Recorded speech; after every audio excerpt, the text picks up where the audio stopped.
नमस्कार, स्वागत है हमारे YouTube channel talk with Iltutmish पर। दोस्तों, जितने भी CTET और BTET पास स्टूडेंट हैं उनके द्वारा पटना में गर्दनी बाग में धरना दिया जा रहा था शिक्षक बहाली के नियुक्ति पत्र बांटने को लेकर। जी हाँ, तो बता दें कि उसी के संदर्भ में कुछ अपडेट निकल के सामने आ रही है, उस पर भी नजर डालूंगा। बने रहे हमारे साथ वीडियो के अंत तक। साथ ही बता दें कि STT के अभ्यर्थियों के लिए भी एक बड़ी खबर निकल के सामने आ रही है। आपको पता है कि STT के केस को लेकर 21 जनवरी को कोर्ट में सुनवाई होनी थी, तो जिसमें आलोक कुमार श्रीवास्तव जी के द्वारा जो इंटरवीन किए हैं STT केस में, तो वो भी 21 जनवरी को कोर्ट में मौजूद थे। तो क्या हुआ, कोर्ट का क्या फैसला निकल के आया, क्या ये केस की सुनवाई हुई या नहीं हुई, तो क्यों नहीं हुई, पूरे डिटेल्स में उसके वार्ता करूंगा आलोक कुमार श्रीवास्तव जी के द्वारा। तो आप रूबरू हो सकते हैं उनके वार्ता से, क्या कह रहे हैं वो। वीडियो को अंत तक देखें। उससे पहले अगर आप हमारे चैनल पे पहली बार आए हैं तो चैनल के लाल कलर का सब्सक्राइब बटन को दबा कर सब्सक्राइब कर दें, ताकि STT से जुड़ी या शिक्षा विभाग से जुड़ी किसी तरह की खबर आए तो आपको मिलती रहे सबसे पहले। तो चलिए शुरू करते हैं। सबसे पहले नजर डालें तो शिक्षक बहाली के नियुक्ति पत्र को लेकर एक बड़ी खबर निकल के सामने आ रही। जी हाँ, ये खबर पटना से आ रही। बता दें, TET शिक्षक संघ का धरना प्रदर्शन चौथे दिन भी गुरुवार को भी जारी रहा, लेकिन बातचीत के आश्वासन के बाद भी संघ के शिक्षा विभाग का कोई भी अधिकारी वार्ता के लिए धरना स्थल पर गर्दनी बाग नहीं पहुंचा। संघ के प्रदेश संयोजक अमित विक्रम ने बिहार सरकार को चेतावनी देते हुए कहा कि जल्द से जल्द शिक्षक अभ्यर्थियों की काउंसिलिंग और नियुक्ति की तिथि घोषित की जाए। अगर ऐसा नहीं किया जाएगा तो बिहार के 1.25 लाख शिक्षक भी शिक्षक अभ्यर्थियों के साथ आंदोलन में कूद पड़ेंगे। अमित ने कहा कि इस संबंध में वे शिक्षा विभाग के प्रधान सचिव से वार्ता करना चाहते हैं, लेकिन धरना स्थल पर मौजूद मजिस्ट्रेट के द्वारा बताया गया कि गुरुवार को प्रधान सचिव शिक्षा विभाग पटना से बाहर है और शिक्षा मंत्री उपलब्ध नहीं है। इसी वजह से किसी से भी वार्ता नहीं हो पाएगा।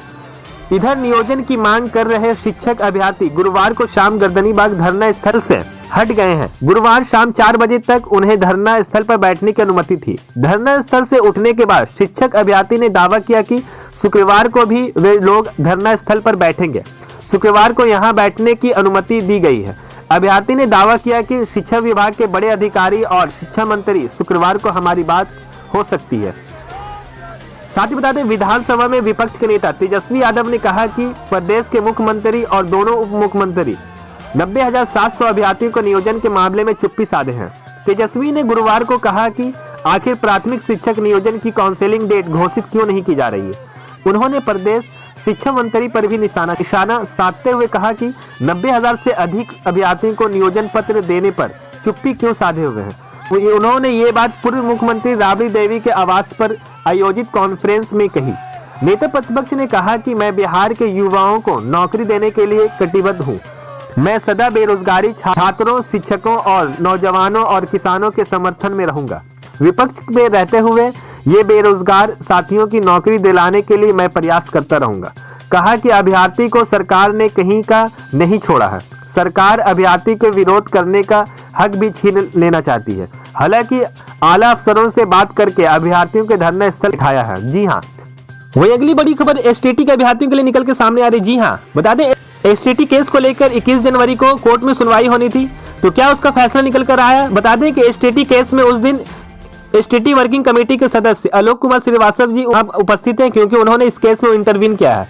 तो क्या अपडेट निकल के सामने आ रहा है STT केस को लेकर, तो आइए सुनते हैं आलोक कुमार श्रीवास्तव जी क्या कह रहे हैं कि उस दिन क्या कोर्ट में क्या फैसला हुआ, क्या सुनवाई अगर नहीं हुई तो क्यों नहीं हुई, उसके डिटेल्स में वो बता रहे हैं। आइए सुनते हैं उनकी आवाज में। आप लोग समझने को तैयार नहीं है। मैंने पहले भी कहा था कि सरकार और BSEB दोनों नहीं चाहेंगे कि दोबारा एग्जाम रद्द हो। उनके भी साख पे पट्टा लग जाएगा ना फिर।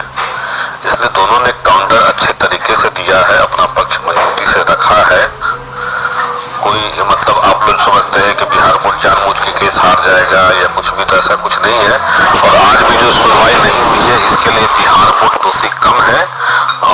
जो कोर्ट के पेशकार होते हैं वो ज्यादा दोषी है, क्योंकि बृहस्पतिवार को केवल सिविल मैटर सुना जाना था, और सिविल मैटर जब केवल सुना जाना था तो केस की सुनवाई ऑफलाइन मोड में होनी चाहिए थी, लेकिन कोर्ट मास्टर ने पहले कर दिया ऑनलाइन मोड और 2:30 बजे से कर दिया ऑफलाइन मोड। इसी कारण से दिक्कत हुई है।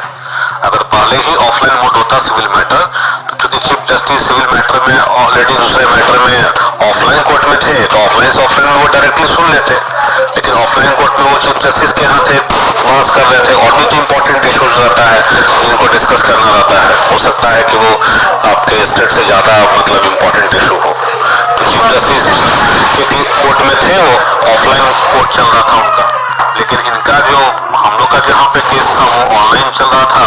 इसी कारण से ये सारी प्रॉब्लम हुई, नहीं तो आज एकदम बहस कंप्लीट हो जाती।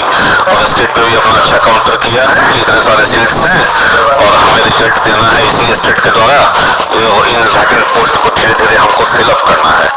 तो स्टेट ने अपना पक्ष पूरी मजबूती से रखा है, ये कोई भ्रांति में न रहे कि स्टेट कमजोरी से कोई लड़ रहा है या बिहार बोर्ड कमजोरी से लड़ रहा है। अब देखना ये है, हार और जीत के बारे में कोई भविष्यवाणी तो हम नहीं करेंगे, लेकिन बस अब इतना कहेंगे कि बिहार बोर्ड भी चाहता है रिजल्ट आए, सरकार भी चाहती है रिजल्ट आए। आपने सुना कि सरकार ने काउंटर कर दिया है, लेकिन इस पर कल 21 तारीख को इस पर फाइनल हियरिंग नहीं हुई, तो इसीलिए एक डेट का और इंतजार करना होगा।